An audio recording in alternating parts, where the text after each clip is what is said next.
Hola a todos, en este vídeo vamos a realizar una breve introducción a los sistemas de representación más habituales. Para empezar, la pregunta es obvia. ¿Qué es un sistema de representación?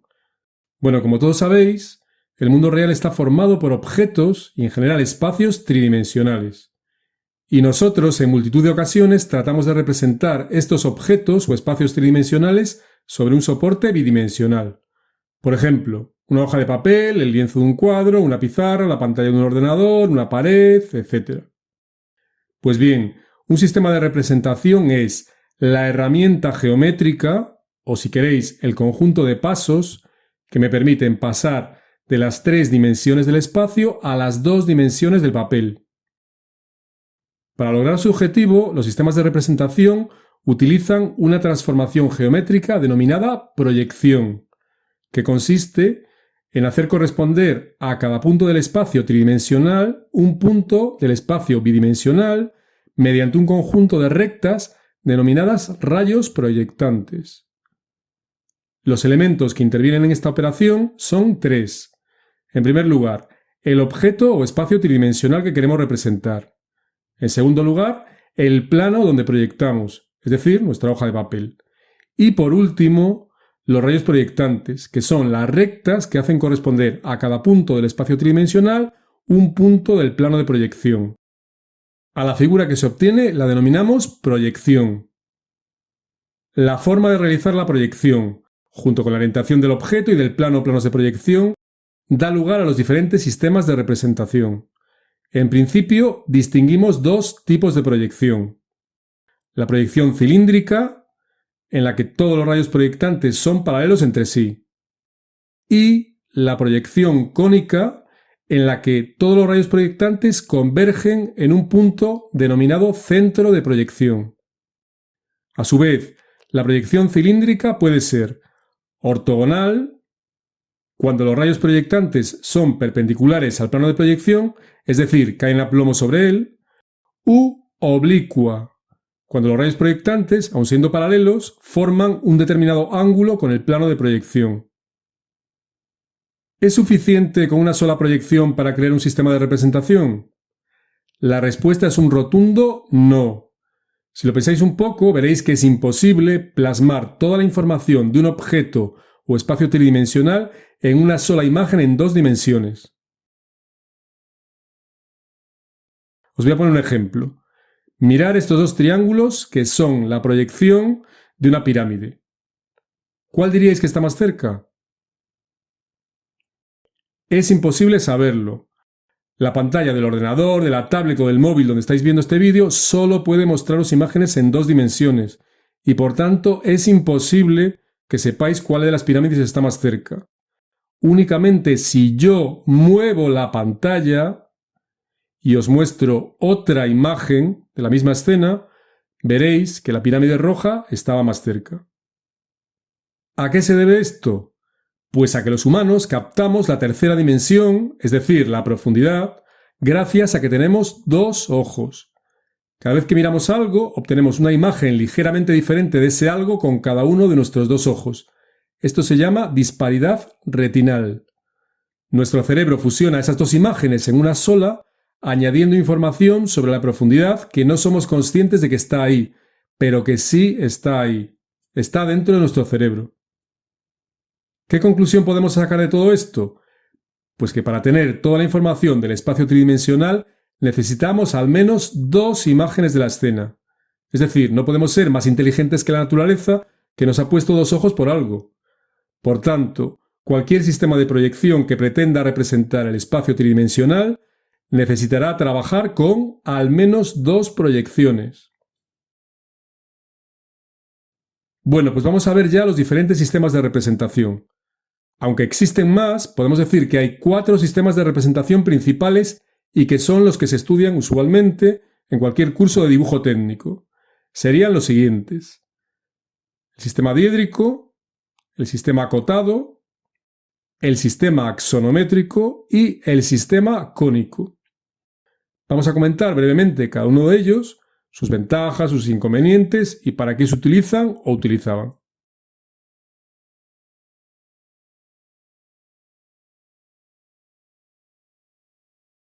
Pues comenzamos por el sistema diédrico.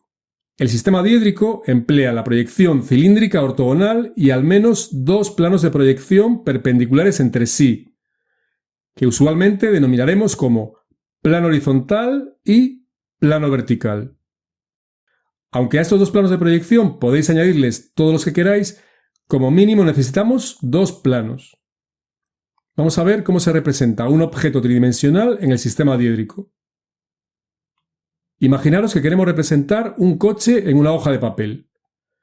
Lo primero es determinar cuáles son las direcciones principales del coche, es decir, lo que llamaría altura, anchura y profundidad. A continuación, colocamos el coche de forma que sus direcciones principales queden paralelas a los planos de proyección. Altura y anchura paralelas al plano vertical de proyección. Y anchura y profundidad paralelas al plano horizontal de proyección. Ahora ya podemos proyectar. Recordar que en el sistema diédrico utilizamos la proyección cilíndrica ortogonal, es decir, los rayos proyectantes van a ser perpendiculares al plano de proyección o lo que es lo mismo, caen a plomo. Primero, obtenemos la proyección sobre el plano vertical, que denominaremos vista de frente o alzado. Y a continuación, obtenemos la proyección sobre el plano horizontal, a la que vamos a denominar vista superior o planta. Como os he comentado, podemos añadir más planos de proyección si consideramos que van a ser relevantes para la definición gráfica del objeto que estamos representando. Por ejemplo, vamos a añadir un plano perpendicular a los otros dos y que podemos llamar plano de perfil. Nos movemos al lado izquierdo del coche y desde aquí realizamos una tercera proyección sobre el nuevo plano. A esta tercera proyección la denominamos vista lateral izquierda o perfil izquierdo. Una vez hechas las proyecciones, nos olvidamos del objeto tridimensional y de los rayos proyectantes, para pasar a tener tres planos de proyección con sus respectivas proyecciones. O si queréis, tres imágenes en tres hojas de papel. Para juntarlo todo en un plano, que es nuestro objetivo, vamos a suponer que los planos de proyección están articulados con bisagras y que podemos girar el plano horizontal hasta hacerlo coincidir con el plano vertical y girar el plano de perfil hasta hacerlo coincidir también con el plano vertical. Ahora ya tenemos un único plano con las tres proyecciones que serán la representación en sistema diédrico de nuestro coche. ¿Qué ventajas tiene este sistema de representación? Primero, que es bastante más fácil dibujar en diédrico que, por ejemplo, dibujar una perspectiva, ya que al fin y al cabo las proyecciones diédricas son dibujos planos, es decir, en dos dimensiones. Y segundo, que en diédrico la mayoría de las aristas son paralelas a los planos de proyección porque las hemos colocado así, y por tanto se proyectan en verdadera magnitud, es decir, con su dimensión real. Esto nos va a permitir poner cotas, es decir, indicar esas dimensiones de forma gráfica fácilmente, ya que además de coincidir con las magnitudes representadas, la mayoría van a ser horizontales o verticales. Es decir, todo va a quedar muy sencillo y ordenado. ¿Y qué inconvenientes tiene? Pues el principal inconveniente es que a veces es complicado visualizar el objeto que estamos representando, sobre todo si no estamos familiarizados con él. En el ejemplo del coche, casi todo el mundo identificaría el coche con las tres proyecciones diédricas. Pero si os pongo esto, ¿qué diríais que es? Pues básicamente, así a primera vista, lo sabrá la persona que lo ha diseñado. Sin embargo, si os pongo una proyección axonométrica, es decir, una perspectiva, pues se hace infinitamente más fácil identificar el objeto representado. Como aplicaciones del sistema diédrico, pues podéis imaginaros que tiene infinitas. Destacar que es el sistema de representación más utilizado en cualquier tipo de plano. Se utiliza, por ejemplo, para diseño arquitectónico, para diseño de mobiliario, para diseño industrial, etcétera, etcétera, etcétera.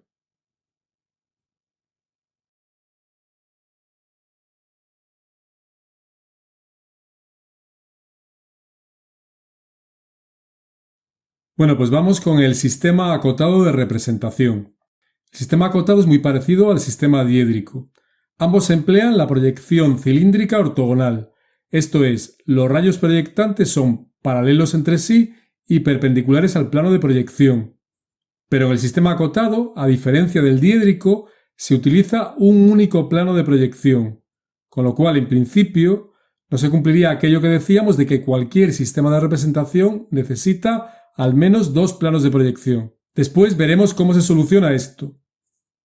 La principal aplicación del sistema acotado es la representación de formas del terreno.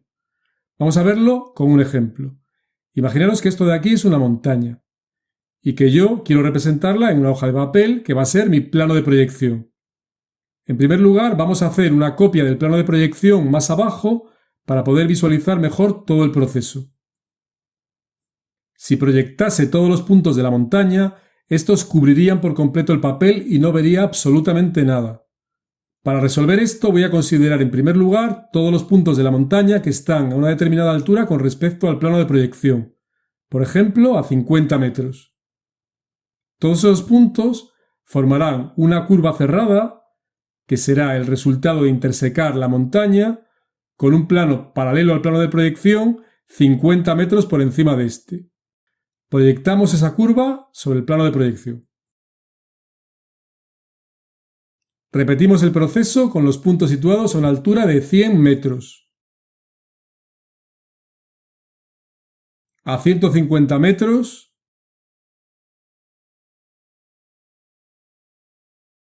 Y por último, a 200 metros.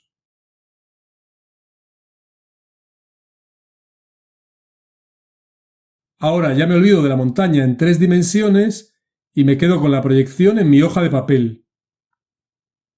El problema es que aquí falta información. Faltaría una segunda proyección en otro plano, ¿no?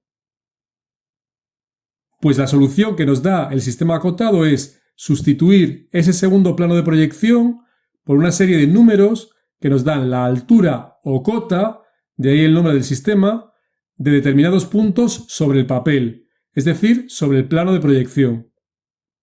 Estos puntos con la misma altura forman una serie de curvas cerradas denominadas en el argot curvas de nivel, que junto con las cotas nos dan toda la información que necesitamos. Como hemos comentado, la principal aplicación del sistema acotado es la representación de formas del terreno, también denominada dibujo topográfico. El dibujo topográfico, además de para representar el terreno, se utiliza para la resolución de problemas en los que hay que realizar movimientos del terreno, como pueden ser el trazado de carreteras, de caminos, explanaciones, desmontes, terraplenes, etc. Por último, comentar que el sistema acotado se utiliza también bastante en el dibujo arquitectónico para la resolución de cubiertas de edificios.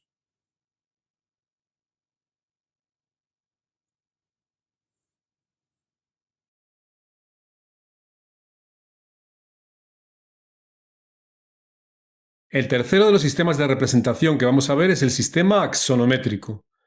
La palabra axonométrico proviene del griego, de la unión de las palabras axón, que significa eje, y métrico, que significa medida.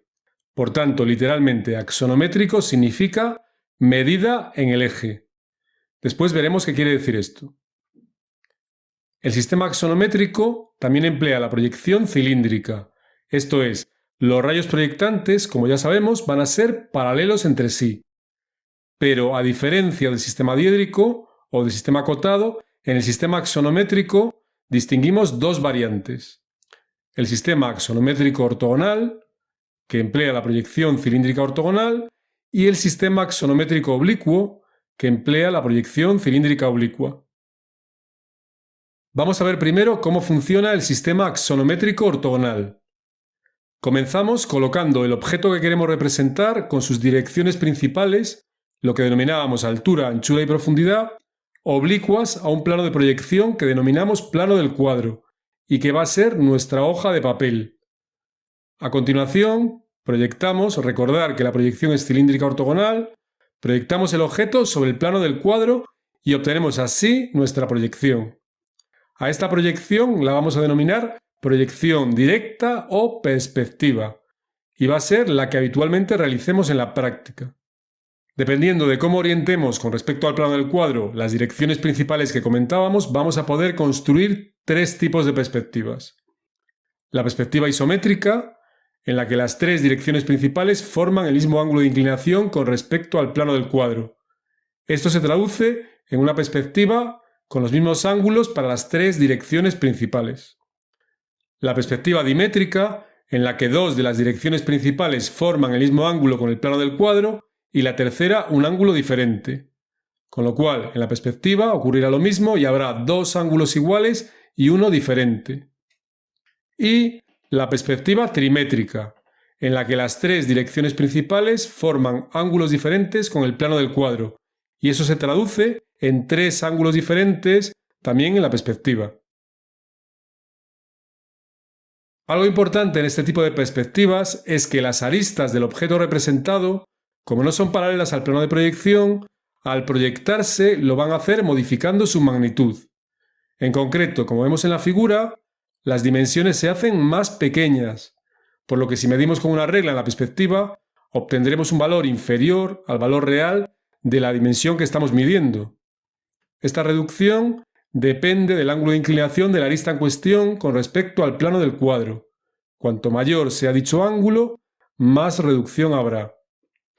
En el caso de la perspectiva isométrica, la reducción es la misma para todas las aristas, por lo que en la práctica podemos obviarla y la perspectiva no va a cambiar su forma. Lo único es que va a ser un poco más grande de lo que debería. Algunos autores denominan dibujo isométrico a una perspectiva que se obtiene obviando esta reducción. Sin embargo, en las perspectivas dimétrica y trimétrica no podemos ignorar la reducción, ya que va a ser diferente según el eje que consideremos. Y por tanto va a influir en la forma de la perspectiva, es decir, en las dimensiones relativas de unos lados respecto a otros. Esto en la práctica se traduce en la utilización de unos números, denominados coeficientes de reducción, que, multiplicando las dimensiones reales, nos van a dar las dimensiones que tenemos que poner en la perspectiva. En la perspectiva dimétrica habrá dos coeficientes de reducción diferentes, ya que en los ejes X e Y van a ser iguales al estar igual inclinados con respecto al plano de proyección, y en la perspectiva trimétrica habrá tres coeficientes de reducción diferentes. Volviendo a nuestro esquema de proyección, si recordáis, habíamos dicho que una sola proyección no basta para plasmar toda la información del espacio tridimensional en un soporte bidimensional. Por tanto, necesitamos obtener más proyecciones. Esto se soluciona en el sistema axonométrico con hasta 3 proyecciones adicionales que se obtienen en 2 pasos. En primer lugar, se añaden 3 planos paralelos a las direcciones principales del objeto. Se proyecta el objeto sobre estos 3 planos, obteniendo 3 proyecciones iguales a las del sistema diédrico, es decir, un alzado, una planta y un perfil, para, a continuación, realizar una segunda proyección de estas 3 proyecciones diédricas, esta vez sobre el plano del cuadro, obteniendo 3 nuevas proyecciones, que vamos a denominar proyecciones secundarias o proyectivas. En resumen, al final tenemos 4 proyecciones. Esta de aquí, denominada proyección directa o perspectiva, y estas otras 3, denominadas proyecciones secundarias o proyectivas. Si nuestro objeto es únicamente la representación de un objeto o espacio tridimensional, nos bastará con la proyección directa y nos olvidamos de las otras. Pero si pretendemos utilizar el sistema axonométrico como herramienta de la geometría descriptiva, es decir, para resolver problemas espaciales del tipo ¿qué distancia hay desde este punto a este otro? ¿O qué ángulo forma este plano con este otro? Etcétera, necesitaremos trabajar con las 3 proyecciones secundarias. Bueno, con esto dejamos ya el sistema axonométrico ortogonal y vamos a ver cómo funciona el sistema axonométrico oblicuo. A diferencia del axonométrico ortogonal, en el sistema axonométrico oblicuo colocamos el objeto a representar con una de sus caras, o si queréis, con 2 de sus direcciones principales paralelas al plano del cuadro. Pero esta vez, en lugar de proyectar ortogonalmente, vamos a proyectar de forma oblicua. Como antes, a la proyección obtenida la denominamos proyección directa o perspectiva. Fijaros en que la cara paralela al plano de proyección se va a proyectar en verdadera magnitud. ¿Qué quiere decir esto? Pues que las dimensiones de la proyección van a coincidir exactamente con las dimensiones del objeto que estamos proyectando. Y esto se traduce en que esa cara se dibuja como si la estuviésemos proyectando en diédrico, sin ninguna reducción ni deformación. Con respecto a la otra dirección, podemos llamarle profundidad, su dimensión depende del ángulo de inclinación de los rayos proyectantes. A mayor ángulo, menor longitud. Por tanto, habrá que emplear un coeficiente de reducción a la hora de trazar la perspectiva en la práctica. Este coeficiente, en principio, puede ser el que queramos, pero en la práctica se suele utilizar un valor de 0,5 para que la perspectiva resulte visualmente armónica. Por otra parte, dependiendo de la cara del objeto que coloquemos paralela al plano del cuadro y de la inclinación de los rayos proyectantes, podemos obtener infinidad de proyecciones diferentes. Hay dos que son las más utilizadas en la práctica. La perspectiva caballera, en la que el alzado del objeto es la cara paralela al plano del cuadro, y que es la que acabamos de ver en el ejemplo, y la perspectiva militar, donde la planta del objeto es la cara paralela al plano del cuadro. De forma similar a lo que hemos visto en la axonometría ortogonal, para cumplir con las condiciones teóricas requeridas por cualquier sistema de representación, necesitamos las proyecciones secundarias, o al menos una de ellas, que se obtendrán de forma similar. No nos vamos a parar más aquí. ¿Qué ventajas tiene este sistema de representación? Pues la más obvia, y que ya he comentado antes cuando veíamos el sistema diédrico, es que es más fácil visualizar un objeto o un espacio tridimensional con una perspectiva que con una serie de proyecciones diédricas. Creo que esto ya ha quedado bastante claro. Otra de sus ventajas es que las líneas paralelas en un objeto o espacio tridimensional real se mantienen paralelas al trazar una perspectiva axonométrica, sea isométrica, dimétrica, trimétrica, caballera o militar. Esto, que al final es una característica de la proyección cilíndrica, va a hacer más fácil su trazado a mano. Va a ser más fácil, por ejemplo, que el de una perspectiva cónica. ¿Y qué inconvenientes tiene? Pues también lo hemos comentado antes cuando veíamos el sistema diédrico. Es más difícil, sobre todo si estamos dibujando a mano, dibujar una perspectiva que dibujar proyecciones diédricas. Este inconveniente queda anulado si trabajamos con un ordenador diseñando directamente en 3 dimensiones, ya que cualquier perspectiva que queramos la tenemos con un golpe de ratón. Otro inconveniente es que resulta más difícil acotar o indicar las dimensiones del objeto que estamos representando en una perspectiva que en proyecciones diédricas. Por último, dado que, como veíamos antes, la dimensión de cualquier arista del objeto representado depende de su inclinación con respecto al plano del cuadro, y esto se traduce en el empleo de coeficientes de reducción, cualquier arista que no lleve la dirección de uno de los ejes axonométricos, esto es, a altura, anchura o profundidad, va a sufrir una reducción que no vamos a poder cuantificar así a priori. Por tanto, en principio, solo vamos a poder realizar medidas sobre las aristas paralelas a los ejes. De ahí el nombre del sistema, axonométrico, medida en el eje. Lo que os comentaba al principio. Y ya para acabar con el sistema axonométrico, como aplicaciones, pues os podéis imaginar que se utiliza en las diferentes ramas del diseño, en todas sus etapas, para facilitar la visualización de los objetos que estamos representando. Desde croquis en la fase de diseño hasta planos de montaje para el cliente.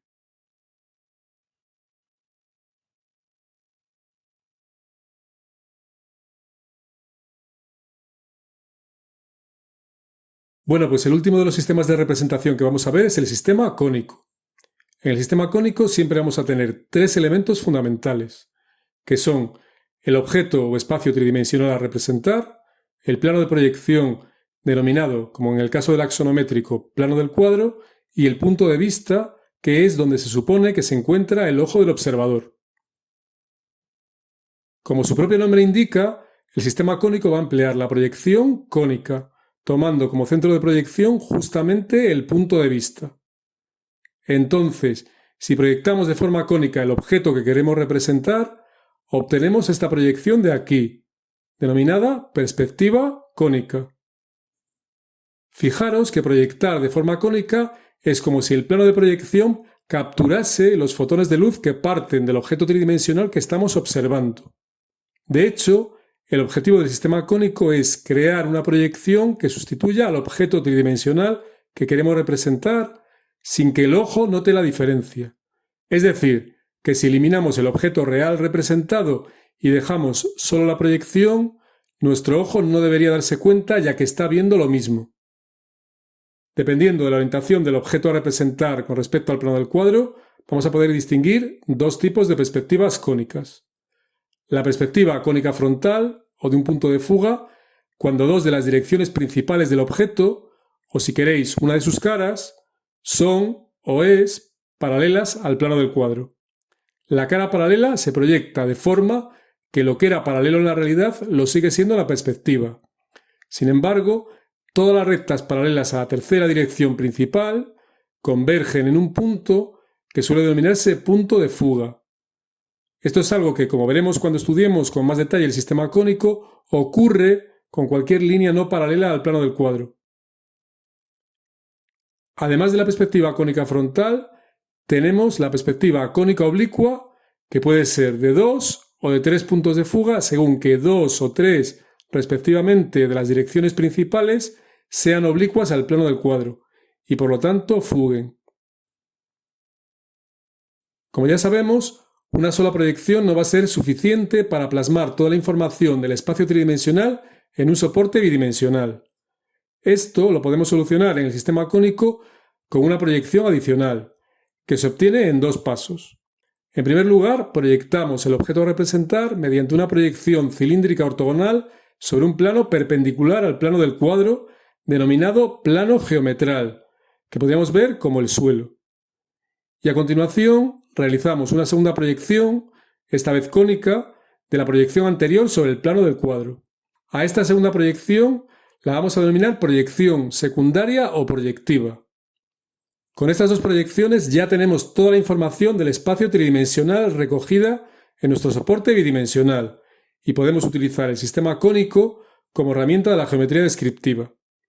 Sin embargo, esto último no suele ser muy habitual y el sistema cónico se emplea simplemente como sistema de representación el 99,9% de las veces, utilizando solamente la proyección directa o perspectiva. Como ventajas del sistema cónico, la más obvia es que una perspectiva cónica da una sensación de realidad. Es la visión que tiene el ojo humano desde un determinado punto de vista. Y por lo tanto utilizaremos este sistema de representación cuando queramos representar la realidad tal y como la vería el ojo humano. Y en el lado de los inconvenientes vamos a destacar dos. En primer lugar, una perspectiva cónica es más difícil de trazar, se entiende que estamos hablando de dibujo a mano y no de diseño en 3 dimensiones con una computadora, pues eso, que es más difícil de trazar a mano que, por ejemplo, una perspectiva axonométrica y, por supuesto, que las vistas diédricas. Y por otra parte, dependiendo de la orientación de la perspectiva o de la distancia del observador al objeto representado, dos objetos con las mismas dimensiones se van a ver con un tamaño diferente, lo cual hace que a veces en este tipo de perspectivas cueste apreciar el tamaño relativo de los objetos representados. Y ya por último, como aplicaciones, pues os podéis imaginar que el sistema cónico se utiliza en cualquiera de las fases del diseño para representar de forma realista todo tipo de objetos y espacios tridimensionales. Bueno, pues con el sistema cónico damos por concluido este vídeo introductorio sobre los sistemas de representación. Espero que hayáis comprendido todo lo que acabo de exponer. Muchas gracias por vuestra atención y nos vemos en el siguiente vídeo.